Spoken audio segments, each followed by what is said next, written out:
নারীর সাথে অবৈধ সম্পর্ক স্থাপনকারী ব্যভিচারী, এই জিনাখোর, আল্লাহর কসম আল্লাহ বলছে ইউদাআফ লাহুল আযাবু ইয়াউমাল কিয়ামা।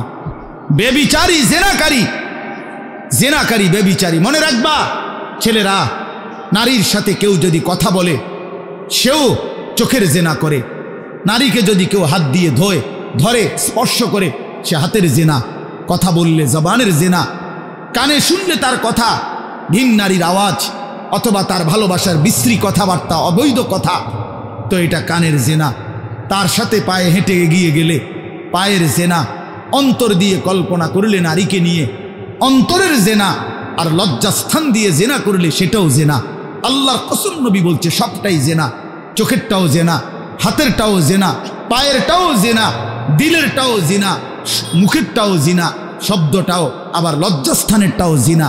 অতএব যে কোনো স্বামী স্ত্রীর সম্পর্ক ব্যতীত ভিন নারী, ছবি হোক বাস্তবে হোক, নারীর সাথে যার সম্পর্ক, আল্লাহর কসম, রব্বে কাবার কসম, সে ব্যভিচারী, লম্পট, দুশ্চরিত্র, জেনাকার। আর আল্লাহ বলছে আমি তোরে ডবল ইউদাআফ অর্থ ডবল রিডবল শাস্তি দেব কিয়ামতের দিন। ওয়ায়াখলুদ ফীহি মুহানা, এবং আল্লাহ বলে তারে বেইজ্জতি কইরা, লাঞ্ছিত কইরা চিরস্থায়ী জাহান্নামে ফেলে দেব। দোস্ত আমার, মনে রাখো বাপ, আমি খোলামেলা বললাম, আমি পরিষ্কার বললাম। হাজারো ছেলে তোমাদের চেহারা দেখে বোঝা যায় ভাইয়া। এইখানেও তোমরা অনেক ছেলে চেহারা দেখলে বোঝা যায় আজকের সারা দিনে এক ওয়াক্ত নামাজ পড়ো নাই। কেমনে এত বড় পাষাণ হইলা? আল্লাহকে এভাবে কেমনে ভুলে গেলা? কেমনে ভুলে গেলা? কোরআন শরীফের আমি দুইটা কথা বলি। একটা কোরআন শরীফের আয়াত আছে, আমার বাপ আপনাদেরকেও শুনাই, আপনারা আপনাদের ছেলেদেরকে বইলেন। প্রয়োজনে ছেলেটাকে হাতে ধরে একটাবার চোখের পানি ফেলেন, মেয়েটারে হাতে ধরে চোখের পানি ফেলেন। আল্লাহ কোরআনে বলছে ফাবি আইয়ি হাদিসিন বাদাহু ইউমিনুন। 29 নম্বর পারায় সূরা মুরসালাতের মধ্যে এই আয়াতটা আছে। আল্লাহ বলে বান্দা, এই 30 পারা কোরআন আমি নাজিল করেছি, আমার সর্বশ্রেষ্ঠ কথা এগুলো। 23 বছরে আমি আমার রসুলের কাছে এগুলো নাজিল করেছি তোমাদের জন্য। এক একটা কথা বান্দা কোরআনুল কারীমের মধ্যে আমি বারবার বলছি, আকিমুসসালাহ আকিমুসসালাহ আকিমুসসালাহ 80 বারের চাইতে বেশি বলছি। ইয়া আইয়ুহাল্লাযীনা আমানু, হে ঈমানদারগণ, হে ঈমানদারগণ। 89 বার, 8, 9, 89 বার আল্লাহ এই শব্দ দিয়ে আমাদেরকে ডেকেছেন, হে ঈমানদারগণ, হে ঈমানদারগণ, হে ঈমানদারগণ। 89 বার ডাকছে। 80 বারের চাইতে বেশি নামাজের কথা আল্লাহ বলছে ইত্তাকুল্লাহ ইত্তাকুল্লাহ ইত্তাকুল্লাহ ইত্তাকুল্লাহ। আল্লাহকে ভয় করো, আল্লাহকে ভয় করো, আল্লাহকে ভয় করো। ওয়াইলুন ইয়াউমাইদিল লিল মুকাদ্দিবিন, সূরা মুরসালাতের একটা সূরাতে 10 বার, এক সূরার 50টা আয়াতের মধ্যে 10 আয়াতে এক কথা আল্লাহ 10 বার বলছে যে বান্দা তোমরা যারা নাফরমান, মিথ্যাবাদী, সেদিন আখিরাতে তোমাদের জন্য জাহান্নাম, জাহান্নাম, জাহান্নাম, জাহান্নাম, জাহান্নাম 10 বার বলছে। তো আল্লাহ বলতে চাচ্ছে বান্দা, এতবার বললাম, এতভাবে বললাম, এত বড় শ্রেষ্ঠ কোরআন নাজিল করলাম, তুমি বান্দা এবার আমারে বলো যে বান্দা আমি আর কতবার বললে, আর কেমনে বললে, আর কোন কিতাব নাজিল করিলে এক একটা কথা আর কতবার বললে তুমি আমারে মানতা, তুমি বলো। বলো মুসলমানের সন্তান, আর কতবার বললে তুমি নামাজ পড়তা? এই কথা যখন তোমার সামনে হাসরের ময়দানে ভাবে আল্লাহ জিজ্ঞেস করবে যে আর কতবার বললে বান্দা তুমি আমারে সেজদা করতা, কি জবাব দিবা বাপ? আর কতবার বললে তুমি সুদ ছাড়তা? 30 বছর মুসলমান সুদ খায়, 30 বছর টানা মুসলমান মিথ্যা বলে, 30 বছর মুসলমান প্রতিদিন ওজনে কম দেয়, এটা মুসলমান? 30 বছর ধরে মুসলমানের ঘরে প্রতিদিন রঙিন টেলিভিশনে নাচ গান নর্তকীর ছবি চলে, প্রতিদিন টেলিভিশন চলবে, এটা জিন্দেগি? এটাই জীবন? 60 বছর বয়স আপনি এখনো বিড়ি সিগারেট খাবেন, এটাই কথা ছিল? 60 বছর বয়স, এখনো আপনি চা দোকানে টেলিভিশন দেখবেন, এই কি কথা ছিল চাচা? আহা, কবরে যাবেন কোন দিন? তাইলে মরণের কথা মনে পড়বে কোন দিন? যুবক ভাই বলো, 365 দিনে একটা বছর কোনোদিন ফজরের নামাজ পড়লা না, এ কেমন জিন্দিগি তোমার? তুমি আল্লাহরে এতটা ভোলা কেন ভুলে গেলা? হযরত মূসা আলাইহিস সালামকে আল্লাহ তাআলা প্রথম যখন তুর পাহাড়ে, আমরা সবাই জানি যে আল্লাহ তাআলা মূসা আলাইহিস সালামের সাথে তুর পাহাড়ে কথা বলছেন বহুবার, মানে ওয়াহি নাজিল করছে। আল্লাহর কথা মানেই ওয়াহি। তো প্রথমবার যখন মূসা আলাইহিস সালাম তুর পাহাড়ের ওই টিলাতে উঠলেন, তো সেখানে আল্লাহ তাআলা স্পষ্ট কোরআন শরীফে আছে, আল্লাহ তাআলা প্রথমেই বলে দিছেন, ইন্নী আনা রব্বুক ফাখলা'না আলাইক। মূসা, আমি তোমার রব, আমি তোমার মহান মালিক আল্লাহ, তুমি ফাখলা'না আলাইকা, তোমার দুইটা জুতা খুলে ফেলো, দুইটা জুতা খুলে ফেলো। আনা আখতারতুকা, আমি তোমাকে নির্বাচিত করেছি। ফাসতামি' লিমা ইউহা, অতএব আমি যা ওয়াহি নাজিল করতেছি বলতেছি তা মনোযোগ দিয়ে শোনো। তাহলে এখন কি বোঝা গেল? তাফসীরের মধ্যে আছে জুতা খুলতে বললেন কেন? প্রশ্ন হলো জুতা খুলতে বললেন কেন? কথা বললে বলবে। তো আল্লাহ তাআলা এটা বুঝাইছেন, মূসা, আমি রব্বুল আলামিনের কথা শুনবার আদব জুতা খুলে বস, এই জন্য আদব শিখাইছেন, আদব শিখাইছেন। কোরআন সুন্নাহর ইলমের মধ্যে, কোরআন সুন্নাহর জ্ঞানের মধ্যে একটা জিনিস ভীষণ জরুরি, সেটা হলো আদব। দুইটা জিনিস একসাথে গঠন করতে হয়। এজন্য আমাদের মাদ্রাসাগুলোতে দুই জিনিস একসাথে পড়ায়, একটা হলো ইলম আর একটা হলো আদব। এজন্য মাদ্রাসাওয়ালারা তাদের বাচ্চাদেরকে যেমন পড়ায়, তো বাচ্চার ওযু, গোসল, চলা ফেরা, উঠা বসা, কথাবার্তা, চাল চলনের দিকেও নজর রাখে, যে ছেলেটা দাঁড়াইয়া পেশাব করে কিনা, ছেলেটা টয়লেট পেপার ব্যবহার করে কিনা, দস্তরখান বিছায়া খানা খায় কিনা, বাবা মাকে সালাম দেয় কিনা, ইত্যাদি ইত্যাদি। মানে শুধু শব্দ মুখস্থ করছে, পড়া দিছে, পড়া নিছে, এটা না, তার সাথে সাথে তার জীবন গঠন হচ্ছে কিনা, আদব শিখতেছে কিনা, আখলাক শিখতেছে কিনা, এইটা হলো একই সাথে লক্ষ্য থাকে। এজন্য হাদিসের মধ্যে আছে, আমাদের প্রিয় নবী সাল্লাল্লাহু আলাইহি ওয়াসাল্লাম বলছেন, আল্লামানি রব্বি ফা আহসানা তালিমি ওয়া আদ্দাবানি রব্বি ফা আহসানা তাদিবি। এই একটি হাদিসে নবীজি দুইটা কথা বলছে, যে আমার আল্লাহ আমাকে সর্বোত্তম ইলম জ্ঞান শিখিয়েছেন এবং আমার আল্লাহই আমাকে সর্বোত্তম আদব শিখিয়েছেন। তাহলে একই সাথে বলছে নবীজি, আল্লামানি রব্বি আদ্দাবানি রব্বি, আল্লাহই আমাকে ইলম শিখিয়েছেন, আল্লাহই আমাকে আদব শিখিয়েছেন। কেন নবীজি বাম পাও দিয়া টয়লেটে ঢুকছেন? কেন ডান পাও দিয়া মসজিদে ঢুকছেন? মনে করেন এই যে প্রতিটা নড়াচড়া, হাত্তাল হারাকাত ওয়াস সাকানাত, নবীজির প্রতিটি স্থিরতা, প্রতিটা নড়াচড়া সবটাই আল্লাহ তাআলার ফয়সালা, আল্লাহ তাআলার পক্ষ থেকে নির্ধারণ করা। তিনি সাহাবীদের সাথে পরামর্শ করছে অথবা নিজে নিজে ভাবছে যে কেমনে শুইলে ভালো হয়, কেমনে হাঁটলে ভালো হয়, না না, আল্লাহ তাআলার পক্ষ থেকে নির্ধারণ করে দেওয়া। এই জন্য বাপ, এটা জরুরি বিষয়। এটা আল্লাহর কোরআনের মজলিস, বরকতময় মজলিস। এখানে জুতা খুলে আল্লাহর কথা শুনলে বরকত হবে, এটা আদব। সবাই যারা মূসা আলাইহিস সালামের ওই ঘটনাটা জানে, কোরআন শরীফে স্পষ্ট আছে যে তখন প্রচণ্ড ঠান্ডা ছিল, ভীষণ ঠান্ডা, কুয়াশা, নিচে বরফ। মূসা আলাইহিস সালামের স্ত্রী, ওই যে শুআয়ব আলাইহিস সালামের মেয়ে, যাকে তিনি 10 বছর পরে বিয়ে করে আনতেছিলেন, উনি প্রচণ্ড শীতে কাঁপতেছিল। এই সময় মূসা আলাইহিস সালাম একটু আগুনের তালাশে তুর পাহাড়ের ওই টিলার মধ্যে উঠছিলেন।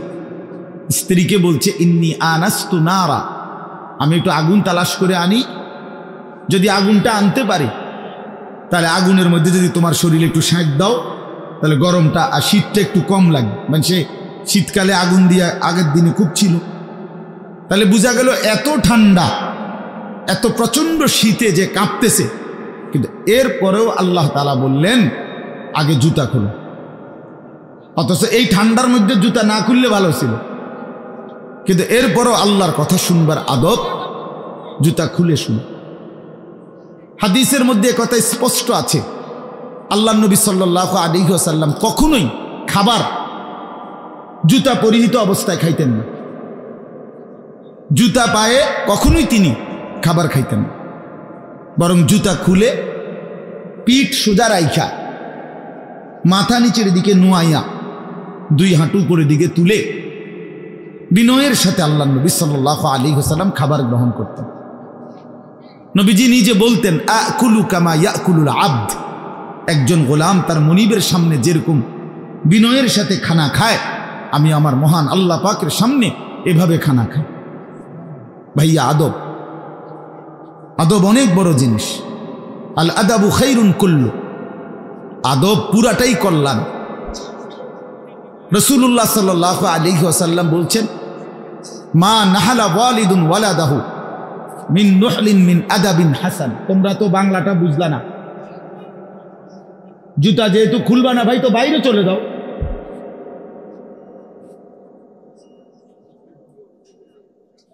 আশ্চর্য মানুষ। না না, অনেকের আছে গাদ্দারি স্বভাব, যে আমি যেমনি আছি এমনি শুনি। এটা সিধা করতে হবে। জিন্দেগি যদি সোজাই না হয় তো বললাম কারে, বললাম কাকে? শুধুই কেবল ভাইয়া শুনলাম একজনের পরিচিতি আছে, একজনের জনপ্রিয়তা আছে, একজনের সুর আছে, একজনের টান আছে, একজনের জোরে গলার আওয়াজ আছে, তো এই কারণে জড়লাম। কি ফায়দা এতে ভাই? কথা বোঝেন নাই? আমারে মনে করেন 1 কোটি মানুষ চিনে, তো আপনার লাভ কি? আমারে 10 কোটি মানুষ চিনে, সারা পৃথিবী চিনে, তো আমারে চিনলে তোমার লাভ কি? তুমি কি বদলাইলা এটা না দেখার বিষয়। আমি আমার জন্য কি গ্রহণ করলাম, এখানে কার জনপ্রিয়তা আছে না নাই, এটা দিয়ে কে ঘাস কাটে? জনপ্রিয়তা দিয়ে হয় কি? কিচ্ছু না, কিছুই না। পৃথিবীর জনপ্রিয় অজনপ্রিয় সব মানুষই ভাত খায়, তো আর জনপ্রিয়তার আলাদা ভ্যালু কি? ঘুম যায়, পেশাব পায়খানা করে, তো আর এনে কি আহামরি কি? এটা কিচ্ছু না, এটা ধোঁকা ছাড়া আর কিচ্ছু না, ধোঁকা। এই জন্য ভাই আমি আবারও অনুরোধ করছি, তোমরা কষ্ট পাইও না, প্যান্ডেলের ভিতরে দাঁড়াইও না। আমি অনুরোধ করলাম, কমপক্ষে প্যান্ডেলের ভিতরে ভাই মাহফিলের যেই যুব সমাজরা আয়োজন করছো ভাই, তোমাদের কাছে অনুরোধ আমার, তোমরা কয়েকজন কমপক্ষে স্বেচ্ছাসেবকের দায়িত্ব পালন করো। যারাই দাঁড়িয়ে আছে তাদেরকে বসতে বলো। এটা ভালো, আজকের জন্য না, সব সময়ের জন্য। হাদিসের মধ্যে আছে, হযরত জিবরাইল আলাইহিস সালাম নবীজি সাল্লাল্লাহু আলাইহি সাল্লামের কাছে, শুনতেছেন আপনারা? নবীজির কাছে যখন হযরত জিবরাইল মানুষের আকৃতিতে আসতেন, জিবরাইল আলাইহিস সালাম কখনো কখনো তার মূল আকৃতিতে অদৃশ্যভাবে ওহী নাজিল করতেন, কোরআন। আবার কখনো কখনো মানুষের সুরত ধরেও নবীজির সামনে আসতেন। হাদিসে কথা স্পষ্ট আছে যে যখনই জিবরাইল মানুষের আকৃতিতে নবীজির কাছে আসতেন, তো নবীজির সামনে এসে আদবের সাথে বসতেন। কিভাবে বসতেন? হাদিসের এই শব্দটা পর্যন্ত আছে, ফাসনাদা রুকবাতাইহি ইলা রুকবাতাইহি। মানে করেন নবীজি এদিকে ফিরা, তো জিবরাইল ওইদিকে মুখোমুখি বসতেন, এভাবে যে উভয়ের হাঁটু বরাবর, বুক বরাবর, চোখ বরাবর, এইভাবে মনোযোগ দিয়ে জিবরাইল আলাইহিস সালাম নবী সাল্লাল্লাহু আলাইহি সাল্লামের সামনে বসতেন। এরপরে তিনি বিভিন্ন বিষয় বলতেন, শুনতেন, নবীজির সাথে কথা বলতেন। তাইলে আদব এটা। আল্লাহর কোরআনের সামনে, রাসূলুল্লাহ সাল্লাল্লাহু আলাইহি সাল্লামের হাদিসের সামনে সর্বোচ্চ আদবের সাথে বসতে হয়। সর্বোচ্চ এটা বসা, এটাই নিয়ম। হাদিসের মধ্যে আছে, আরো শুনাই আমি, হাদিসের মধ্যে আছে, হাদিসে কুদসি, কোন নেককার বান্দারা যখন আল্লাহর জিকির, আল্লাহর তিলাওয়াত, আল্লাহর কথা শুনবার জন্য, বসবার জন্য, বলার জন্য বসে, তো এই পুরা মজমা যখন শেষ হয় তো আল্লাহ ফেরেশতাদেরকে জিজ্ঞেস করে যে আমার এই বান্দাদেরকে কি পুরস্কার দেওয়া যায়। তো তারা বলে মহান আল্লাহ আপনার ইচ্ছা। তো আল্লাহ তাআলা বলেন শোনো, আমার এই প্রিয় বান্দাদের মজলিস যারা বসলো আমি তাদের সকলকে মাফ করে দিলাম। তো ফেরেশতারা বলে আল্লাহ এখানে এমন লোকও আছে যে এমনি আসছিল, দ্বীনি উদ্দেশ্যে আসে নাই, আপনার কথা শুনতে আসে নাই, এমনি বইছিল আর কি, ইন্নামা জা আলি হাজাতিন, ব্যক্তিগত কোনো উদ্দেশ্যে আসছে, তাকেও মাফ করে দিবেন। তখন আল্লাহ তাআলা বলেন হাদিসে কুদসি, হুমুল কওমু লা ইয়াশকা বিহিম জালিসুহুম, এই শব্দটা বুঝাইতেছে। আল্লাহ তাআলা তখন বলেন আমার প্রিয় বান্দাদের মজলিস, কিছু বলবেন? বসেন।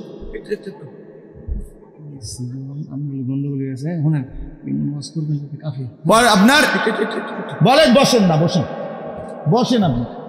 তো এই জন্য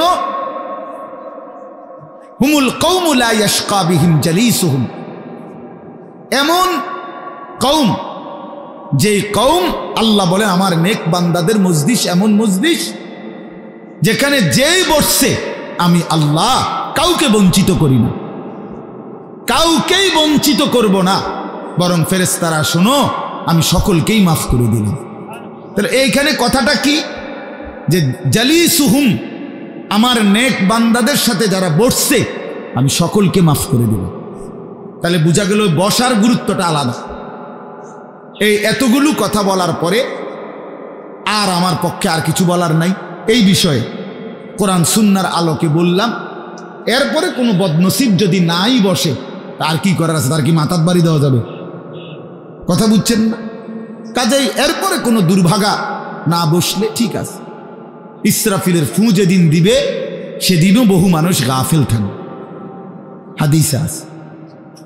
ইসরাফিলের ফু হবে, পৃথিবীতে ভূমিকম্প শুরু হবে, জমিন কাঁপতে শুরু করবে, আসমান ভাঙতে শুরু করবে, তখনও গাফলতের মধ্যে বহু মানুষ থাকবে। এই অবস্থাতেই মৃত্যু হবে, এই অবস্থাতেই হাসর হবে। কাজেই গাফেল থাকবেই, গাফেল থাকবেই। এই জন্য আল্লাহ তাআলা আমাদের প্রত্যেককে আল্লাহর কথা, কোরআন সুন্নাহর কথা মনোযোগ দিয়ে আন্তরিকতা নিয়ে শুনবার তৌফিক দান করেন। এবার আর একটা কথা, ছোট্ট কথা, সেটা হলো ভাই মেহেরবানি করে প্রত্যেকে এই যাদের হাতে মোবাইল, এই হাতে ধরা এই মোবাইলগুলো নামায় ফেলো। আল্লাহর ওয়াস্তে আমার এই কথাটা রাখো, ভালো হবে, আমি তোমাদের কল্যাণের জন্য বললাম। আল্লাহর ওয়াস্তে এই হাতের মোবাইলটা অল্প একটু সময়ের জন্য আমি অনুরোধ করলাম, এটা নামাইয়া এটা বন্ধ করে দাও। এমনি শুনো, চেহারার দিকে তাকাইয়া শুনলে দোস্ত ভালো হবে, মনোযোগ বাড়বে, দিলে কথা জমে। শুধু মোবাইলটা ধরে রাখলে একটা বড় সমস্যা হলো নিজের অন্তরের মধ্যে জেহানে থাকে এটা যে আমার মোবাইলে উঠতেছে কিনা, সেই জন্য সারাক্ষণ নজর এটার দিকে থাকে। আর একটা মনোবিজ্ঞানীদের একটা কথা হলো মানুষের অন্তর একসাথে দুই জিনিস ভাবতে পারে না। এটা একটা কি পরীক্ষিত কথা, দিলে একই মুহূর্তে দুই জিনিস ভাবে না, এটা রাইখে তোমার আরেকটা ভাবতে হবে। তাহলে এখন যেহেতু তোমার ফিকিরে মনোযোগ মোবাইলটাতে উঠতেছে কিনা ঠিক মতো, তাহলে আর নিজের জন্য কিছু গ্রহণ হবে না। মোবাইলে উঠছে ঠিক আছে, সুন্দর, আওয়াজও ক্লিয়ার হয়েছে, পুরা বয়ানটাও উঠছে, তো এরম তো ওয়াজ লাখ লাখ আছে মোবাইল। নিজের জন্য কি হলো? আমার দিলের জন্য আমি কি নিলাম, আমার নিজের জন্য আমি কি নিলাম? এই জন্য দোস্ত এটা জরুরি বিষয়, এটা গুরুত্বপূর্ণ বিষয় যে নিজের জন্য গ্রহণ করা। তু আগার মেরা নিহি বনতা না বন, আপনা তো বন। ভারতীয় উপমহাদেশের একজন বিখ্যাত বুজুর্গ বলছেন, সৈয়দ আবুল হাসান আলী নদভী রহমতুল্লাহ আলাই, হে যুবক, যদি তুমি মানুষের কল্যাণ, সমাজের কল্যাণ, কারো কোনো উপকার যদি করতে নাও পারো, আপনা তো বান, নিজের ভালোটুকু তো করো, নিজের কল্যাণটা তো কমপক্ষে ভাবো, নিজেরে কমপক্ষে সুন্দর বানাও। আমি কে, আমি কোত্থেকে আসলাম, আমারে কে বানাইলো, আমি কোত্থেকে আসলাম, কেন বানাইলেন, আমি ফিরে যাব কোথায়। প্রতিনিয়ত দোস্ত বন্ধু আমার, বাপ আমার, যে মানুষগুলো কবরে চলে যায় তাদেরকে কে নিয়ে যাচ্ছে? কেউ তো নিজের থেকে মরতে চায় না, আত্মীয় স্বজনও তো কারো মৃত্যু চায় না, কিন্তু একজন অদৃশ্য মালিক নিয়ে যাচ্ছে। কেন নিয়ে যায়? কেন নিয়ে যাচ্ছেন? কোথায় নিয়ে যাচ্ছে? এজন্য প্রিয় বন্ধু বাপ, এটা আমাদের ভাবা উচিত। এতটুকু যে আমি নিজের কমপক্ষে ভাবি, আপনা তো বান। কোরআনুল কারীমে আল্লাহ বলছে, ইয়া আইয়ুহাল্লাযীনা আমানু আলাইকুম আনফুসাকুম, হে ঈমানদারগণ, মোমেনগণ, তোমরা নিজেকে নিয়ে নিজেকে সাজাও, গড়ো। আলাইকুম আনফুসাকুম, নিজেকে মজবুত করে ধরো, নিজের ভালোটুকু করো, নিজের সৌন্দর্যটুকু বুঝো। কোরআনুল কারীমে আল্লাহ বলছে, ভাইয়া ওয়ালা তুলকু বিআইদিকুম ইলা তাহলুকা, হে আমার বান্দা, নিজেকে নিজে ধ্বংস করে দিও না, নিজেকে নিজে বরবাদ করে দিও না। একটা মোটর সাইকেল, অনেক ছেলে পেলে, আমি প্রায় সময় বলি, আমার এতটা মায়া লাগে যে হায়, নিজে একটা মোটর সাইকেল এইভাবে চালায়, মনে হয় একটা কুত্তাও এইভাবে দৌড়ায় না, এত দ্রুত গতি। আহা সন্তান, অ্যাক্সিডেন্ট করলে তো তোমারই পাওটা ভাঙ্গা যাবে, অ্যাক্সিডেন্ট করলে তোমার মাথাটা ফাইটা যাবে, অ্যাক্সিডেন্ট করলে তুমি তো রক্তাক্ত হয়ে যাবে। এতটুকু ভালো যদি না বুঝে এই পাগল, এই মাতাল, কি পরিমাণ মাতাল, এ কি পরিমাণ মাতাল। খুব জোরে চালাইলে মানুষে দেখবো, মানুষে দেখতে দেখতে তো তুমি গেছোই গা, তো কি দেখতো মানুষে? এটা দেখবো কি? তা তুমি দেখবার আগে তো তুমিই তো দৌড় দিছো কুত্তার মতো, তো তোমার কি তা চাইতো মানুষ? কি দেখবো এটা? এটা দেখার কি আছে এটাতে? আস্তাগফিরুল্লাহ, আস্তাগফিরুল্লাহ। এরকম অসংখ্য বিষয় আছে যে তুমি যদি মনে করো দিবানিশি চরিত্রহীনতার মধ্যে ডুবে গেলা, উলঙ্গ ছবি, নর্তকীর নাচ, জেনা, ব্যভিচারের দৃশ্য দেখলা, সারা রাত সারা দিন মোবাইলে, প্রিয় বন্ধু আমার, ভাই আমার, তুমি একবার ইনসাফের সাথে ভাবো যে এরপরে এর পরিণতিতে তোমার হালাত কি হবে। তোমার শরীর, তোমার যৌবন, তোমার যৌন শক্তি, তোমার যৌবনের সক্ষমতা, এটা যখন প্রয়োজনের মুহূর্তে হারায় যাবে, তুমি যখন ফকির হইবা, তুমি যখন ফকির হয়ে যাইবা, একদিন শরীরের সক্ষমতার অভাবে যখন ধুকে ধুকে কাঁদবা, দুনিয়া তো বেইজ্জতি, আখেরাত বেইজ্জতি, তো কি হবে সেদিন? কে তোমার খবর নিবে? কে কার খবর নেয়? স্বার্থপর এই দুনিয়ায় কেউ কারো খবর নেয় না দোস্ত, এই স্বার্থপর দুনিয়ায় কেউ খবর নেয় না। তুমি যেদিন মরে যাবা, আমি যেদিন মরে যাব, সেদিনও পৃথিবীতে সূর্য উঠবে, চাঁদ উঠবে, এই গাড়ি চলবে, সিএনজি চলবে, অটো চলবে, দোকানপাট খুলবে, ব্যস্ত মানুষ সব বাজার ব্যবসা ঠিকই চলবে, সব দৌড়াচ্ছে, শুধু আমি নিস্তব্ধ, শুধু আমি থেমে গেলাম। আমার হাত আর নড়ে না, পা আর নড়ে না, আমার আর চোখ খোলে না, আমার আর জিন্দিগির কোনো স্পন্দন নাই। এরই নাম দুনিয়া, এরই নাম দুনিয়া। বিকালবেলা যারা জানাজা পড়ছে, এই স্ত্রী ছেলে কাঁদছে সারাদিন বাপের জন্য, স্বামীর জন্য, এই মানুষগুলোই রাত্র 9টায় আবার পাশের বাড়ির থেকে রান্না করে আনছে, এরাই পেট ভরে ভাত খাইতেছে। এরই নাম দুনিয়া, এর নাম দুনিয়া, এর নাম দুনিয়া। এই মানুষগুলো তো একদিন উপাস থাকলো না, আপন সন্তান, আপন স্ত্রী, তাহলে ধোকার এই দুনিয়া কার জন্য সাজাইলাম? কার জন্য বলে? বলে কার জন্য? ইয়ালামুনা যাহিরাম মিনাল হায়াতিদ দুনিয়া ওয়া হুম আনিল আখিরাতি হুম গাফিলুন। আল্লাহ বলে, বান্দা, দুনিয়ার জীবন তো খুব বুঝলা, কিন্তু আখিরাতের ব্যাপারে গাফিল হয়ে রইলা। আমার ছেলেরা, তোমরা বলো ভাই, তোমরা যারা খোদার 365 দিনে একটা বছরে কোনো দিন ফজরের নামাজ কোনো দিন পড়ো নাই, তোমার এই পরিণতি, তোমার এই গন্তব্য শেষ কোথায় তুমি বল?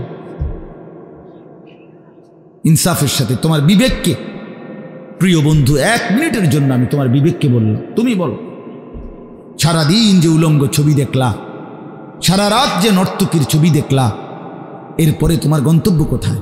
থামবা কোথায়? তুমি কোথায় গিয়ে থামবা? তোমার পরিণতি কি? তোমার টার্গেট কি?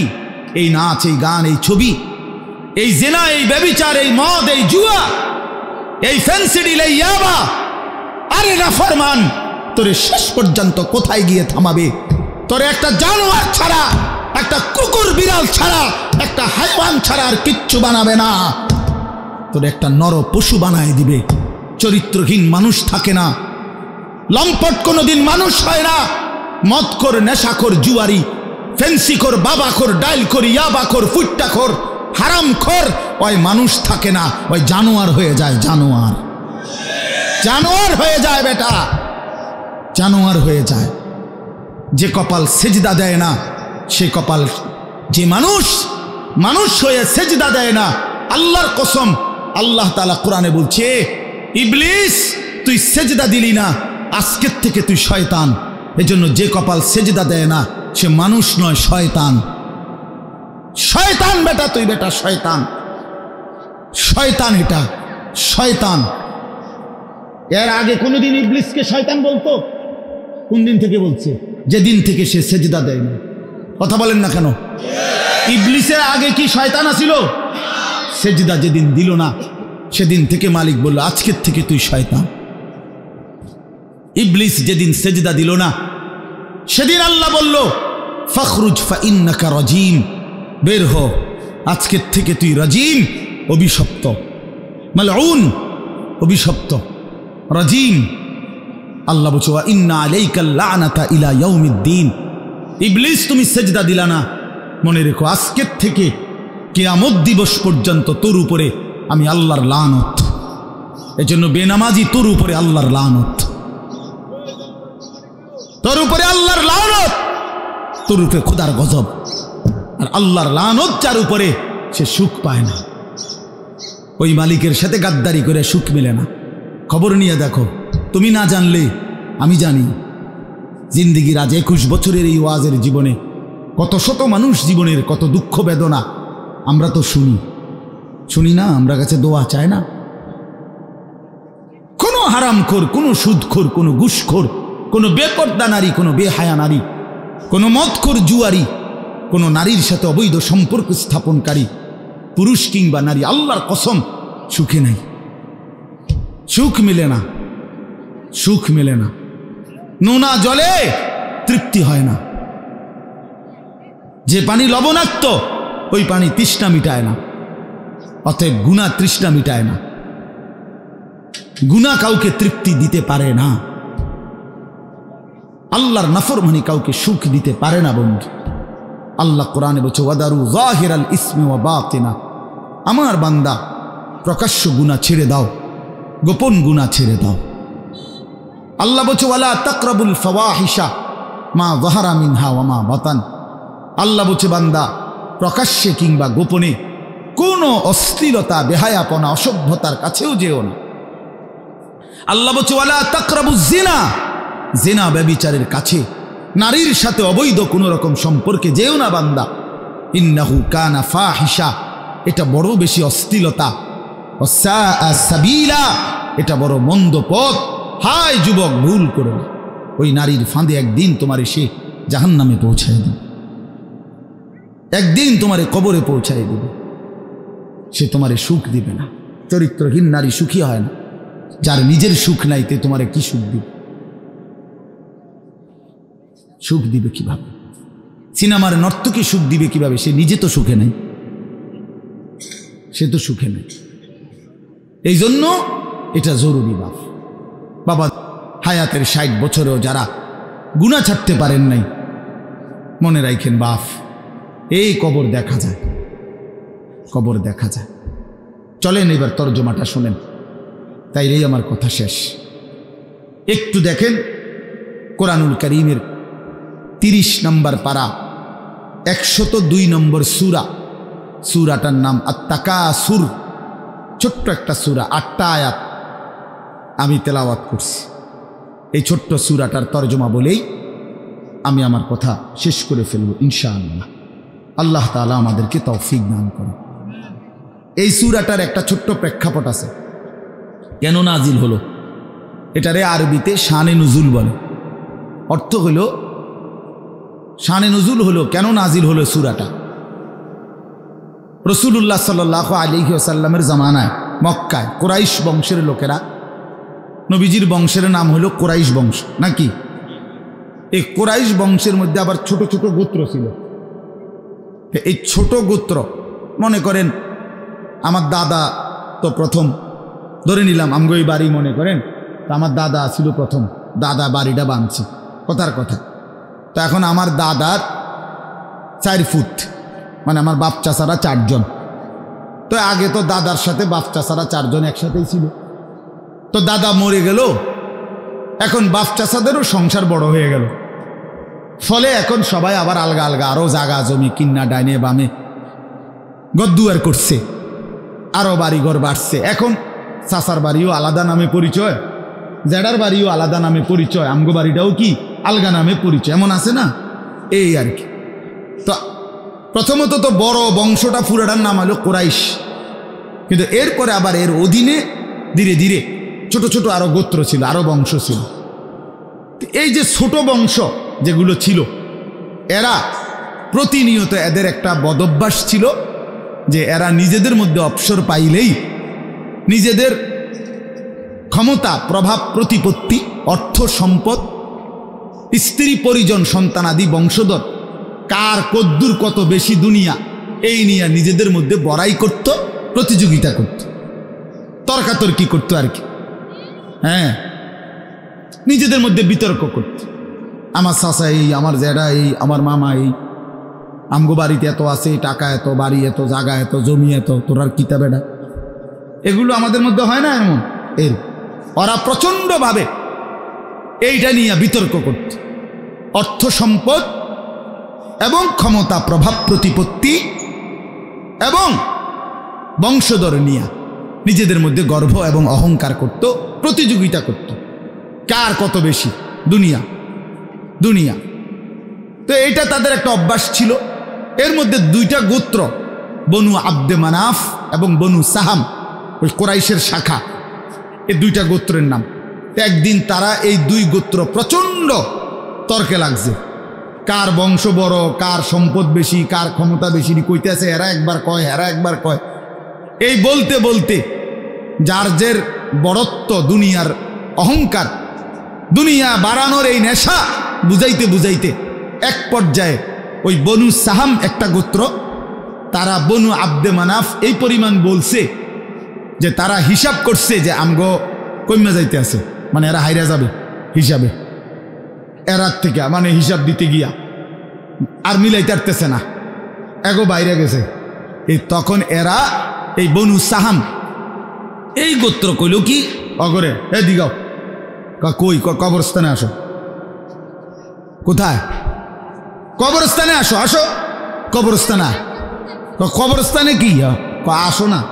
তা আইসা এবার কবরস্থানের সামনে আইসা তাগো ওই মুর্দা যারা কবরে তাগো বংশের এবারে এই হ্যাগো হিসাব দিয়ে আইতেছে। এই বেটা আমার চাচা মরলে কি হয়েছে, চাচা কি আসিল তুই জানোস বেটা?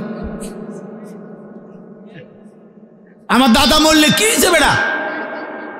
হ্যাঁ, আমার দাদার ভয়ে দাদা নিজেই কাঁপতো বেটা। তার মানে এবার অহংকার করতে করতে দুনিয়ার বড়াই বুঝাইতে বুঝাইতে জীবিত দিয়ে আর হিসাব না মিলাইতে পাইরা কই গিয়া পড়ছে? কবরস্থানে গিয়া পড়ছে। এদের এই মন্দ আচরণ আল্লাহ তাআলা নারাজ হয়ে আল্লাহ তাআলা তখন এই আচরণের কারণে কোরআনুল কারীমের এই সূরাটা নাজিল করছেন। 102 নম্বর সূরা আত-তাকাসুর নাজিল করে আল্লাহ বললেন, হায় বান্দা কি করছো, করছোটা কি? এইনি কাজ ছিল, এইনি কথা ছিল তোমাদের। দুনিয়া বাড়ানোর নেশা, দুনিয়ার প্রতিযোগিতা, সম্পদ, বংশধর, এই গর্ব, এই বড়াই, এই হিসাব তোমাদেরকে ডুবাইয়া দিল, আখিরাত তো ভুলাইয়া দিল। এই তখন আল্লাহ তাআলা বলেন, কি বলেন শুনেন, আলহাকুমুত তাকাসুর।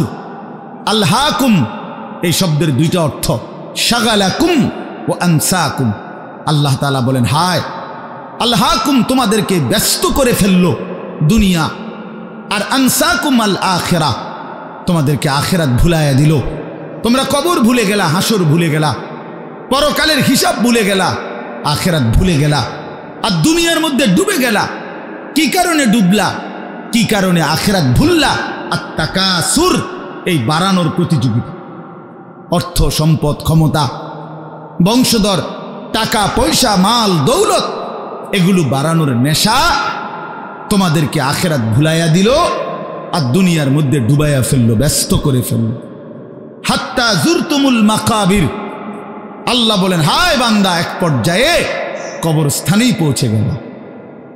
এর ডাইরেক্ট কথা, শেষ পর্যন্ত কবরস্থানে চলে গেলা, অহংকার করতে করতে, বড়াই করতে করতে, দুনিয়া সাজাইতে সাজাইতে, দুনিয়া মিলাইতে মিলাইতে।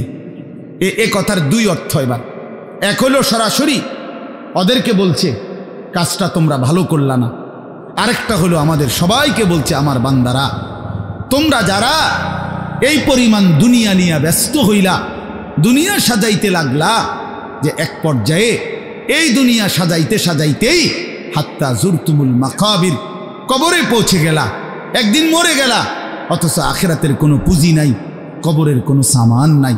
কামটা কি করল? কামটা কি করল? কাজটা কি করলা বান্দা? কি করল? হায় বান্দা, 60 বছর বয়স, আজও আখিরাতের পুঁজি কই? 30 বছর, আজও আখিরাতের পুঁজি কই? এরই মধ্যে তো একদিন কবরেই পৌঁছে যাবা। কবরেই, এই যে দেখেন কবরবাসীদের রুহের মাগফিরাত কামনায় মাহফিল, আমি এই জন্যই আয়াত পড়ছি। পুরা কোরআনুল কারীমের মধ্যে এই একবারই কবর এই শব্দটা আছে এই সূরার মধ্যে একমাত্র। হাত্তা জুরতুমুল মাকাবির, এই কবরস্থান, কবর, এই কথাটা কোরআনের এই সূরাতেই আছে। শুন, আল্লাহ তাআলা বলেন, বান্দা, দুনিয়ার লোভে ডুবে আখিরাতকে ভুলে তুমি বাড়ানোর নেশা, তোমার প্রতিযোগিতা, আরো চাই, আরো চাই, আরো চাই, আরো চাই, এটা তো একদিন তোমার কবরস্থানেই পৌঁছায় দিল, কবরস্থানে পৌঁছায় দিল।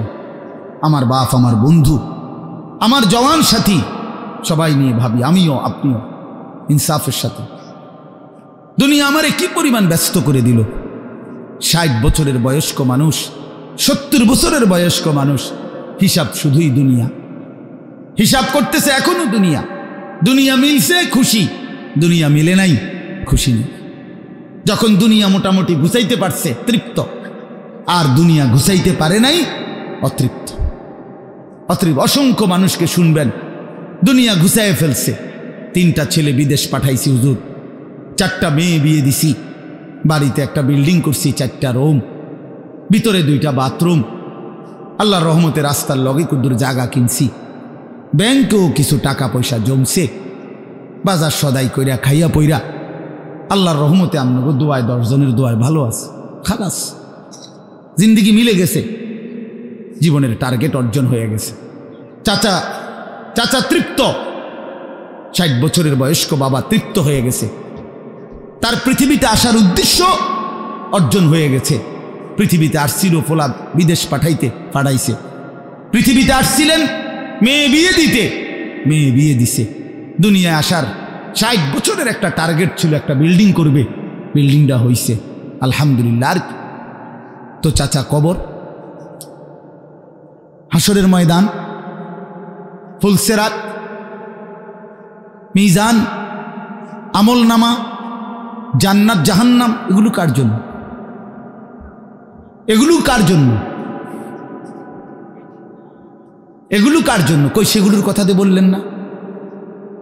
ইয়ালামুনা যাহিরাম মিনাল হায়াতিদ দুনিয়া, দুনিয়া তো খুব বুঝলা বান্দা, ওহুম আনিল আখিরাতি হুম গাফিলুন, আখিরাতের ব্যাপারে তো গাফিল হয়ে রইলা। যুবক ছেলে, তোমাদের হালাত কি? তোমরা মনে করছো তোমাদের লজ্জাস্থানের যৌনতার একটা শাহওয়াত আছে, চাহিদা আছে, এই চাহিদাটা যদি পূরণ হয়, নারী, ছবি, বন্ধুদের অসৎ আড্ডা, মোবাইলের অশ্লীল ছবি, এই জেনা ব্যভিচারের যে কোনো সুযোগ কিংবা কোনো অসভ্যতা নোংরামির কোনো সুযোগ পাইছ, জীবন উপভোগ করতেছ, খালাস, খালাস। কোথায় নামাজ, কোথায় আখেরাত, কোথায় মৃত্যু, কোথায় কবর? আহা বাফ, কিছুই মনে করাইল না, কিছুই মনে করাইল, কিছুই মনে করাইল। এরই নাম জিন্দিগি, এরই নাম মুসলমান। এখানেই জীবনের সমাপ্তি, আর কিছু নাই। কবর বলতে কিছু নাই, আখিরাত বলতে কিছু নাই। আল্লাহ তাআলা বলেন, বান্দা আলহাকুমুত তাকাসুর, আহা বান্দা দুনিয়ার নেশা তো তোমাদেরকে ভুলাই দিল আখিরাত। হাত্তা জুরতুমুল মাকাবির, এরই মাঝে তো একদিন কবরেই পৌঁছে গেলা। একদিন কবরে পৌঁছে তুমি তো উপলব্ধি করবা, কাল্লা সাউফা তা'লামুন সুম্মা কাল্লা সাউফা তা'লামুন। আল্লাহ তাআলা বলে, বান্দা শোনো, সাবধান, কাজটা ভালো করলা না, দুনিয়ায় ডুবে গেলা, আখিরাত ভুলে গেলা। সাউফা তা'লামুন, দুইবার বলছে একটা কথা আল্লাহ। অল্প সময়ে তুমি জানতে পারবা, অল্প সময়ে তুমি জানতে পারবা। তাফসীরের মধ্যে লিখছে দুইবার কেন বলল আল্লাহ? আল্লাহ বলেন, হে নাফরমান বান্দা, তোমারে আমি একবার কবরে আযাব দিয়া বুঝাবো তোমার এই নাফরমানির পরিণতি কি, আরেকবার হাসরে নিয়া জাহান্নামের আযাব দিয়া বুঝাবো তোমার এই নাফরমানির পরিণতি কি। তুমি সেদিন বুঝবা বান্দা, আমার কবর কি, আমার আখিরাত কি। রাসূলুল্লাহ সাল্লাল্লাহু আলাইহি ওয়াসাল্লাম বলেন, নাফরমান যখন কবরের প্রশ্নের জবাব দিতে পারবে না, তো আল্লাহ তাআলার পক্ষ থেকে ফেরেশতাদেরকে বলবে, আফরিশুহু মিনান নার ওয়ালবাসুহু মিনান নার ওয়াফতাহু লাহু বাবান ইলান নার। আমার বান্দার কবরের মধ্যে জাহান্নামের বিছানা বিছিয়ে দাও, জাহান্নামের পোশাক পরিয়ে দাও, জাহান্নাম বরাবর দরজা খুলে দাও। ফেরেশতারা এই তিনটা কাজ করে এই ফেরেশতারা সরে যাবে। আল্লাহ নবী সাল্লাল্লাহু আলাইহি সাল্লাম বলেন, কবর তখন তাকে একটা চাপ দিবে, এই চাপে এই ব্যক্তি ডান পাশের মাটি বাম দিকে, বাম দিকের মাটি ডান দিকে, এইভাবে আইসা চাপ মারবে। আল্লাহ রসুল বলে, ডান পাশের হাড্ডি পাঁজরের এই সাটনার হাড্ডি ভাঙ্গা বাম দিকে ঢুকে যাবে, বাম দিকের গুলো ডান দিকে। উদাহরণ দিয়ে বুঝাইছে নবী, হাত্তা তাখতালিফা আদলাউহু, এভাবে দুই আঙ্গুল যেমন একটা আরেকটার মধ্যে ঢুকে যায়, হাড্ডি পাঁজরের গুলো এইভাবে একটা আরেকটার সাথে ঢুকে যায়। আল্লাহ নবী সাল্লাল্লাহু আলাইহি সাল্লাম বলেন, ওয়া ইউকাইয়াদু লাহু মালাকুন আবকামু ওয়া আসাম্মু ওয়া আ'মা। তার কবরে এরপরে নাফরমানের কবরে একজন ফেরেশতা পাঠানো হবে। এই ফেরেশতা তিনটা গুণ, এই ফেরেশতা বোবা, এই ফেরেশতা বধির, এই ফেরেশতা অন্ধ। সে কথাও বলতে জানে না, কানেও শুনে না, চোখেও দেখে না। আল্লাহ রসুল বলেন, ফায়ুদরাবু লাহু বিমিথরাকাতিম মিন হাদিদ। এই ফেরেশতা তখন তাকে লোহার গুর্জ, লোহার হাতুড়ি দিয়ে নাফরমানের বারবাতান বাইনা উযুনাইহি, দুই কান বরাবর মাঝখানে আঘাত করবে। এক একটা আঘাতে ফায়াসিহু সাইহাতান, নাফরমান এভাবে চিৎকার করবে, ইয়াসমাউহা মান ইয়ালিহি ইল্লা সাকালাইন, মানুষ এবং জিন ব্যতীত আল্লাহর কসম গোটা সৃষ্টি এই নাফরমানের আওয়াজ শুনতে পাবে, চিৎকার শুনতে। দোস্ত আমার, বন্ধু আমার, ছেলেরা আমার, জিন্দিগি বড় বেশি রঙিন মনে করছো তোমরা। 18,000 টাকার একটা মোবাইলের কাছে হেরে গেলাম মুসলমানের ছেলে। মাত্র 20,000 টাকা দামের একটা মোবাইলের কাছে এত সুন্দর জীবন শেষ করে দিল। ভুল করে না, ভুল। অল্প টাকায় বেচা গেলা, অল্প কয়টা টাকায় হারিয়ে গেলা। বেঈমান তোমারে হারায় দিল। ইহুদি, খ্রিস্টান, নাস্তিক, মুরতাদ একটা নারীর উলঙ্গ ছবি অথবা অর্ধ উলঙ্গ ছবি দিয়া, যারে তুমি ধরতেও পারো না, ছুঁইতেও পারো না, শুধু ছবি দেখাইয়ে তোমারে শেষ করে দিল। তোমার দুনিয়াও নষ্ট করে দিল, আখিরাতও নষ্ট করে দিল। হায় হায়, এর চাইতে বড় ব্যর্থতা আর কিছু হইতে পারে। আমার কথা মনে রাখো বাপ আমার, প্রিয় বন্ধু আমার, সন্তানরা আমার, ছেলেরা আমার, ভাই আমার, যুবক, আমি যদি আর কোনোদিন বলতে নাও পারি, এই একবারই বলব, এতটা সুন্দর জীবন নষ্ট করে দিও না ভাইয়া, এতটা সুন্দর জীবন নষ্ট করে দিও না ভাই। মেহেরবানি করে বরবাদ হইও না, চরিত্রহীন হইও না। কোরআনুল কারীমের মধ্যে আছে, আল্লাহ তাআলা বলেন, নারীর সাথে অবৈধ সম্পর্ক স্থাপনকারী, ব্যভিচারী, এই জিনাখোর, আল্লাহর কসম আল্লাহ বলছে, ইউদাআফ লাহুল আযাবু ইয়াউমাল কিয়ামা। ব্যভিচারী, জিনাকারী, জিনাকারী, ব্যভিচারী। মনে রাখবা ছেলেরা, নারীর সাথে কেউ যদি কথা বলে, সেও চোখের জেনা করে। নারীকে যদি কেউ হাত দিয়ে ধরে স্পর্শ করে, সে হাতের জেনা। কথা বললে জবানের জেনা, কানে শুনলে তার কথা ভিন নারীর আওয়াজ অথবা তার ভালোবাসার বিশ্রী কথাবার্তা, অবৈধ কথা, তো এটা কানের জেনা। তার সাথে পায়ে হেঁটে এগিয়ে গেলে পায়ের জেনা। অন্তর দিয়ে কল্পনা করলে নারীকে নিয়ে, অন্তরের জেনা। আর লজ্জাস্থান দিয়ে জেনা করলে সেটাও জেনা। আল্লাহর কসম নবী বলছে সবটাই জেনা। চোখেরটাও জেনা, হাতেরটাও জেনা, পায়েরটাও জেনা, দিলেরটাও জিনা, মুখেরটাও জিনা, শব্দটাও, আবার লজ্জাস্থানেরটাও জিনা। অতএব যে কোনো স্বামী স্ত্রীর সম্পর্ক ব্যতীত ভিন নারী, ছবি হোক বাস্তবে হোক, নারীর সাথে যার সম্পর্ক, আল্লাহর কসম, রব্বে কাবার কসম, সে ব্যভিচারী, লম্পট, দুশ্চরিত্র, জেনাকার। আর আল্লাহ বলছে আমি তোরে ডবল ডবল ইউদাআফ অর্থ ডবল রিডবল শাস্তি দেব কিয়ামতের দিন। ওয়া ইয়াখলুদ ফীহি মুহানা, এবং আল্লাহ বলে তারে বেইজ্জতি কইরা, লাঞ্ছিত কইরা চিরস্থায়ী জাহান্নামে ফেলে দেব। দোস্ত আমার, মনে রাখো বাপ, আমি খোলামেলা বললাম, আমি পরিষ্কার বললাম। হাজারো ছেলে তোমাদের চেহারা দেখে বোঝা যায় ভাইয়া, এইখানেও তোমরা অনেক ছেলে চেহারা দেখলে বোঝা যায় আজকের সারাদিনে এক ওয়াক্ত নামাজ পড়ো নাই। কেমনে এত বড় পাষাণ হইলা? আল্লাহকে এভাবে কেমনে ভুলে গেলা? কেমনে ভুলে গেলা? কেমনে ভুলে গেলা? কোরআন শরীফের আমি দুইটা কথা বলি। একটা কোরআন শরীফের আয়াত আছে, আমার বাপ আপনাদেরকেও শুনাই, আপনারা আপনাদের ছেলেদেরকে বইলেন। প্রয়োজনে ছেলেটাকে হাতে ধরে একটাবার চোখের পানি ফেলেন, মেয়েটারে হাতে ধরে চোখের পানি ফেলেন। আল্লাহ কোরআনে বলছে ফাবি আইয়ি হাদিসিম বাদাহু ইউমিনুন, 29 নম্বর পারায় সূরা মুরসালাতের মধ্যে এই আয়াতটা আছে। আল্লাহ বলে বান্দা, এই 30 পারা কোরআন আমি নাজিল করেছি, আমার সর্বশ্রেষ্ঠ কথা এগুলো। 23 বছরে আমি আমার রসুলের কাছে এগুলো নাজিল করেছি তোমাদের জন্য। এক একটা কথা বান্দা কোরআনুল কারীমের মধ্যে আমি বারবার বলছি, আকিমুসসালাহ আকিমুসসালাহ আকিমুসসালাহ, 80 বারের চাইতে বেশি বলছি। ইয়া আইয়ুহাল্লাযীনা আমানু, হে ঈমানদারগণ, হে ঈমানদারগণ, 89 বার, 8, 9, 89 বার আল্লাহ এই শব্দ দিয়ে আমাদেরকে ডেকেছেন। হে ঈমানদারগণ, হে ঈমানদারগণ, হে ঈমানদারগণ, 89 বার ডাকছে। 80 বারের চাইতে বেশি নামাজের কথা আল্লাহ বলছে, ইত্তাকুল্লাহ ইত্তাকুল্লাহ ইত্তাকুল্লাহ ইত্তাকুল্লাহ, আল্লাহকে ভয় করো, আল্লাহকে ভয় করো, আল্লাহকে ভয় করো। ওয়াইলুন ইয়াউমাইদিল লিল মুকাদ্দিবিন, সূরা মুরসালাতের একটা সূরাতে 10 বার, এক সূরার 50টা আয়াতের মধ্যে 10 আয়াতে এক কথা আল্লাহ 10 বার বলছে যে বান্দা তোমরা যারা নাফরমান মিথ্যাবাদী, সেদিন আখিরাতে তোমাদের জন্য জাহান্নাম জাহান্নাম জাহান্নাম জাহান্নাম জাহান্নাম 10 বার বলছে। তো আল্লাহ বলতে চাচ্ছে বান্দা, এতবার বললাম, এতভাবে বললাম, এত বড় শ্রেষ্ঠ কোরআন নাজিল করলাম, তুমি বান্দা এবার আমারে বলো যে বান্দা আমি আর কতবার বললে, আর কেমনে বললে, আর কোন কিতাব নাজিল করিলে এক একটা কথা আর কতবার বললে তুমি আমারে মানতা, তুমি বলো। বলো মুসলমানের সন্তান, আর কতবার বললে তুমি নামাজ পড়তা?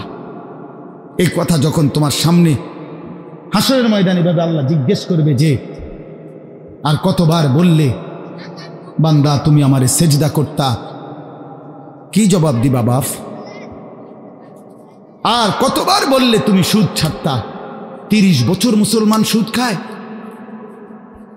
30 বছর টানা মুসলমান মিথ্যা বলে, 30 বছর মুসলমান প্রতিদিন ওজনে কম দেয়, এটা মুসলমান?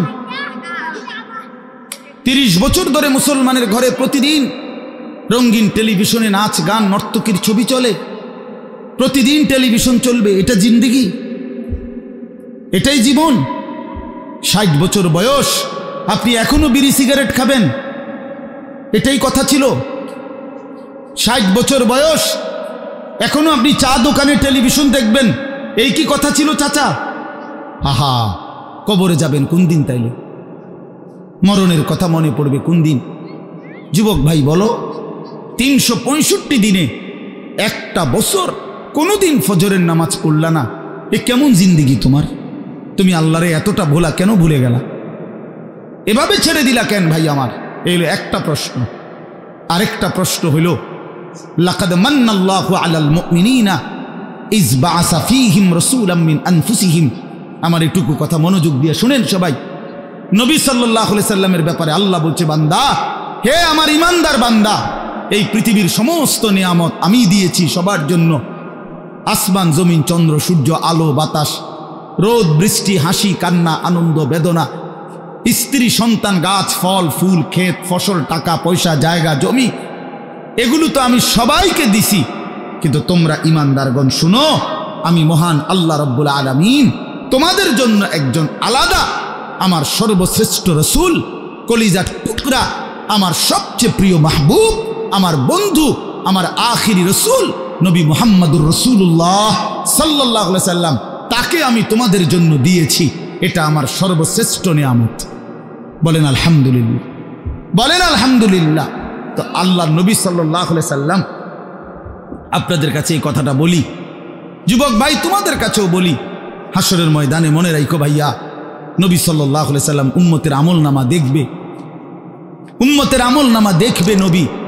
আর দেখা নবী সাল্লাল্লাহু আলাইহি ওয়াসাল্লাম উম্মতের এই আমলনামা হাতে নিয়ে যখন দেখবে, পৃষ্ঠার পর পৃষ্ঠা, ফজরের নামাজ নাই, 30 বছর মিথ্যা বলে, 30 বছর সুদের লেনদেন, 40 বছর হারামের ব্যবসা করছে, কোনো দিন 5 ওয়াক্ত নামাজ পড়ে নাই, স্ত্রী পর্দা করে নাই, ছেলেটা নামাজ পড়ে নাই, ঘরের মধ্যে অনবরত টেলিভিশন চলছে। প্রিয় ভাই আমার, বাপ আমার, আল্লাহ নবী সাল্লাল্লাহু আলাইহি সাল্লাম সেদিন চোখের পানি ফেলবে আর বলবে, উম্মত এটা কি আমলনামা নিয়ে আসছো? উম্মত তুমি আমার এত বড় বেইজ্জতি কেমনে করলা? আমি 23টা বছর তোমাদের জন্য কেঁদেছিলাম। সারা রাত এশার নামাজের পরে নবী দাঁড়াইছে কানতে কানতে, ফজরের আজান পর্যন্ত নবী উম্মতের জন্য দোয়া করছে আর চোখের পানি ফেলছে। তায়েফের পাথরের আঘাতে পিঠটা ছিদ্র করে ফেলছি, ক্ষুধার কষ্টে পেটে পাথর বেঁধেছিলাম, উহুদের দান দান শহীদ করা রক্ত নিয়ে উহুদের ময়দানে পড়েছিলাম বেহুশ হয়ে, ঘরের চুলায় 3 মাস আগুন জ্বলে নাই। এত কষ্ট, এত চোখের পানি, এত ক্ষুধার কষ্ট, এত রক্ত, বিনিময়ে উম্মত এটা কি নিয়ে আসলাম? নামাজ কই, সেজদা কই, রুকু কই, ফজর, জোহর, আসর, মাগরিব, ইশা কই, হারাম থেকে বাঁচা কই, হালাল উপার্জন কই, জিকির কই, তেলাওয়াত কই, আমার সুন্নত কই? কেমনে এমনে ভুলে গেলা উম্মত? আমার এত বড় বেইজ্জতি কেমনে করলা? আমার এত বড় অপমান কেমনে করলা? কি জবাব দিবেন বলো ভাই? আমার কথা শেষ ভাই, কি জবাব হইতে পারে তখন? আল্লাহ তাআলা বলবেন, আল্লাহ তাআলা বলবেন, বান্দা আমি আর কেমনে বললে তুমি মানতা? নবী বলবেন, উম্মত আমি আর কত চোখের পানি ফেললে তুমি আমার কথা মনে করতে? আর কত রক্ত ঝরাইতাম আমি? 23টা বছর আমি শুধুই কাঁদছি, শুধুই কাঁদছি, সারা রাত কেঁদেছি। ভাই আমার, দোস্ত আমার, বন্ধু আমার, নওজোয়ান ছেলেরা আমার, নষ্ট হইও না, নষ্ট হইও না। প্রিয় বন্ধু, আজীবন ফিলিস্তিনে রক্ত ঝরবে আর আরাকানে রক্ত ঝরবে, আর তুমি আর আমি নিরাপদ থাকবো, এটা ছিল, এটা যারা ভাবছিলা, আজ ইসকনের গুন্ডারা, ইসকনের সন্ত্রাসীরা এটা প্রমাণ করে দেখাইছে। ইসকনের গুন্ডারা, ওই হিন্দু সন্ত্রাসীরা, এরা প্রমাণ করে দিছে তোমাদের আমাদের সবাইকে যে মুসলমানের বাচ্চা, সুযোগ পাইলে তোদের কাউকে ছাড়ব না। এজন্য আমার মুসলমান ভাইয়ের শহীদ সাইফুল ইসলাম আলিফ, অ্যাডভোকেট সাইফুল ইসলাম আলিফের তাজা রক্তে চট্টগ্রামের জমিনে এই ইসকনের গুন্ডারা, সন্ত্রাসীরা দিনে দুপুরে প্রকাশ্য দিবালোকে এই 92% মুসলমানের বাংলাদেশে, যে দেশে কালেমার উচ্চে ফজরের আজানে যে দেশে ভোর হয়, যে দেশের কোটি কোটি জনগণ মুসলমান, সে দেশে প্রকাশ্যে দিবালোকে ইসকনের গুন্ডারা, সন্ত্রাসীরা এরা আমাদের মুসলমান একজন অ্যাডভোকেটকে জবাই করে ফেলছে। শুনেছ বন্ধু? এটা কি ভাবছ জিন্দেগি শুধু মোবাইল টিপতে টিপতে শেষ হইব? তুমি কোনোদিন মুসিবতে পড়বা না? না, হ্যাঁ, এইভাবেই মনে করছো জিন্দেগি, এই রং তামাশার জীবনটাই শেষ। বাপ কিছু বলে না, মা কিছু বলে না, স্ত্রী কি, স্বামী, সন্তান সব আলাদা আলাদা, সবাই সবার মন মতো চলতেছো। ভাইয়া, এরই নাম জীবন? বেঈমান বুঝাইয়া দিছে, এই জমিনে রক্ত ঝরাইয়া বুঝাইছে। অনেক মানুষ তো বলে সবসময়, আমরা হুজুররা কেন চিল্লাই, আমরা কে এত কিছু চিল্লাই? আরে বন্ধু, আমরা তো এই কথাই বুঝাইতে চাই যে কাফের বেঈমান সুযোগ পাইলে হুজুর, পাবলিক, জনগণ কাউরে ছাড়বে না। নাই তো অ্যাডভোকেট সাইফুল ইসলাম তো হুজুর না, কথা বলেন না কেন? তো অরে জবাই করলো কেন? অরে জবাই করলো কেন?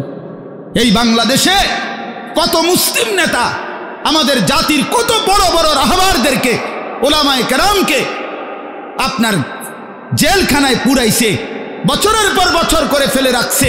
কই বাংলাদেশের মুসলমান তো কোনোদিনের বিনিময়ে কারো রক্ত ঝরায় নাই। তাহলে ওই বেঈমানরা তাদের একজন কাফের, ওই চরিত্রহীন, তার নামে অসংখ্য নারী নির্যাতন, শিশু নির্যাতনের অসংখ্য অভিযোগ তার নামে, তারে বহু জায়গা থেকে বহিষ্কৃত করছে। এই চিন্ময় কৃষ্ণ দাস নামে একজন কাফের মুশরিক বেঈমান চরিত্রহীনের জন্য তারা মুসলমানের বাংলাদেশে জলজ্জন্ত একজন মানুষকে জবাই করে ফেলছে। আজকে আবার পেঁয়াজের ধমক দেয়, পেঁয়াজ বন্ধ করে দিবে, আটা বন্ধ করে দিবে, আলু বন্ধ করে দিবে। ইন্ডিয়া থেকে আমাদেরকে ধমকায়, আমরা পেঁয়াজ বন্ধ করে দিবে। আলু তার আব্বার, পেঁয়াজ কি ইন্ডিয়ার আব্বার? কথা বলো না মিয়া। তাইলে কিসের ভয় দেখায়? 110 কোটি জনগণ তাদের।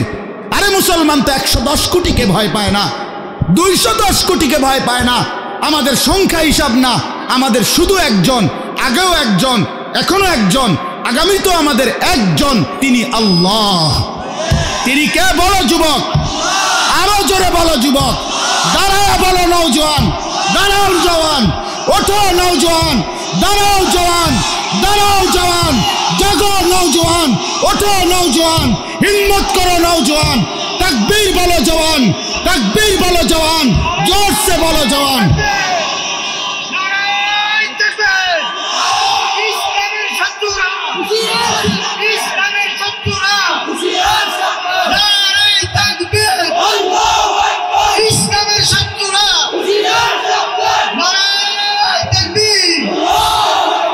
এটা মনে রাখতে হবে, এদেশ ইসকনের না, এদেশ মুসলমানের। বলো এদেশ ইমানদারের, এদেশে কালেমার পতাকাই উড়বে।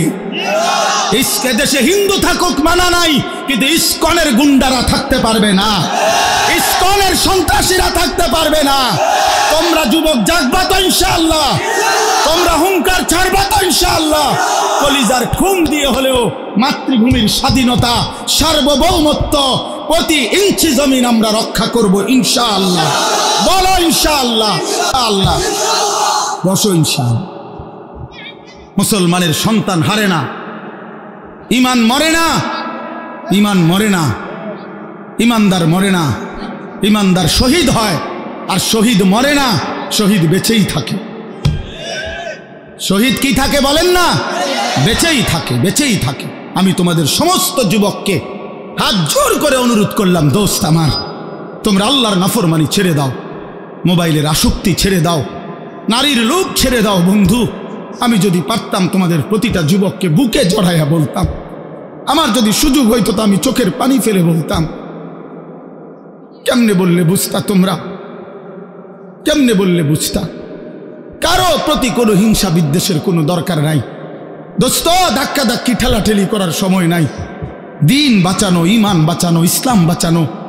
আগামী জেনারেশন, আমার 3 বছরের বাচ্চা আছে, অনেকের ঘরে 2 বছরের বাচ্চা আছে, কুলের বাচ্চা আছে। আমাদের চেষ্টা করা উচিত আগামীর জমিনটা, আমাদের স্ত্রী সন্তান, আগামী প্রজন্মও যেন ইসলাম নিয়ে বাঁচতে পারে, ঈমান নিয়ে বাঁচতে পারে, এটাই হবে সাধনা। আমাদের সন্তান, আমাদের প্রজন্ম যেন আজানের শব্দে বাঁচতে পারে। এই জন্য এই জমিন যদি আমরা নিরাপদ না রাখি, আমরা যদি আল্লাহকে সেজদা না করি, আল্লাহর নাফরমানি করি, তাই আমার বন্ধু, আমার বাপ, আমাদের উপরে আযাব আসবে, আমাদের উপরে আযাব আসবে। আল্লাহ বলছে, বান্দা দুনিয়ায় ডুবে থাকার শাস্তি আমি বুঝাবো। কাল্লা সাউফা তা'লামুন সুম্মা কাল্লা সাউফা তা'লামুন, কবরেও বুঝাবো, জাহান্নামেও বুঝাবো। কাল্লা লাউ তা'লামুনা ইলমাল ইয়াকিন লাতারাবুন্নাল জাহিম সুম্মা লাতারাবুন্নাহা আইনাল ইয়াকিন। আল্লাহ বলেন, বান্দা আজকে যদি কোরআন পড়ে, হাদিস পড়ে, উলামায়ে কেরামের কথা শুনে, না দেখেই যদি কবর, হাসর, মিজান, ফুলসিরাত, আখিরাত বিশ্বাস করতা, ভালো হতো, ভালো হইতো। বান্দা আজকে বিশ্বাস করলে, বুঝে নিলে, আমল করতে পারতা। তো নয়তো লাতারাবুন্নাল জাহিম, একদিন সচক্ষে হাসরের ময়দানে জাহান্নাম দেখবা, সব বুঝবা। সুম্মা লাতারাবুন্নাহা আইনাল ইয়াকিন, চোখে দেখে বিশ্বাস হবে, কিন্তু সেদিন আর লাভ হবে না। সেদিন আর কি হবে না ভাইয়া? লাভ। সুম্মা লাতুসআলুন্না ইয়াওমাইদিন আনিন নাঈম। আল্লাহ বলেন, আমি কিন্তু সেদিন হাসরের ময়দানে নিয়ে বান্দা তোমার জীবনে যা কিছু নিয়ামত দিয়েছি, আসমান, জমিন, চন্দ্র, সূর্য, গ্রহ, নক্ষত্র, আলো, বাতাস, রোদ, বৃষ্টি, হাসি, কান্না, আনন্দ, বেদনা, স্ত্রী, সন্তান, ছেলে, মেয়ে, গাছ, ফুল, ফল, ফসল, তোমার চোখের পলক, হাতের নড়াচড়া, তোমার নিঃশ্বাস, এক ফোঁটা পানি, এক লোকমা খাবার, আল্লাহ বলেন আমি যা দিয়েছি, আমি বান্দা প্রতিটা নিয়ামতের কি হক আদায় করছো আমি জিজ্ঞেস করি। আমি ছাড়বো না বান্দা, আমি ছাড়বো না বান্দা। তুমি শুনছো আমি গাফুর, কিন্তু এটাও জানো তুমি আমি কাহার। তুমি এটা শুনছো আমি রহমান, এটাও শুইনো আমি জব্বার। আমি জুন্তিকাম, আমি প্রতিশোধ গ্রহণকারী, আমি প্রচণ্ড শাস্তিদাতা, আমার আযাব বড় ভয়ানক। এজন্য ভাই আমার, বন্ধু আমার, চলো আজকে নিয়ত করি, কবরবাসীদের জন্য আমরা দোয়া করি, আর আমরা যারা জীবিত আছি আমরা আমাদের জীবন গঠন করি। বলি ইনশাআল্লাহ। আমার যে প্রিয় ভাই এখন বসছে, যে ভাই বয়ান করবে, দোস্ত আমার, আমি হাত জোর করে তোমাকে বলি, এই মাওলানা মুফতি ইউসুফ বিন ইকবাল, এই নওজোয়ান অনেক সুন্দর বয়ান করে, অনেক সুন্দর, অনেক সুন্দর। কোরআন সুন্নাহর আলোকে 100 কোরআন সুন্নাহর আলোকে কথা বলে। ব্যক্তিগতভাবে আমি নিজে তার বয়ান শুনি, আমিও তার ভক্ত, আলহামদুলিল্লাহ। এই জন্য আমার হাত জোর করে অনুরোধ, ছেলেরা তোমরা আমারে যদি মহব্বত কইরা আইসা থাকো, আল্লাহর জন্য আসছো, আল্লাহর জন্য, আল্লাহর জন্য, আল্লাহর জন্য,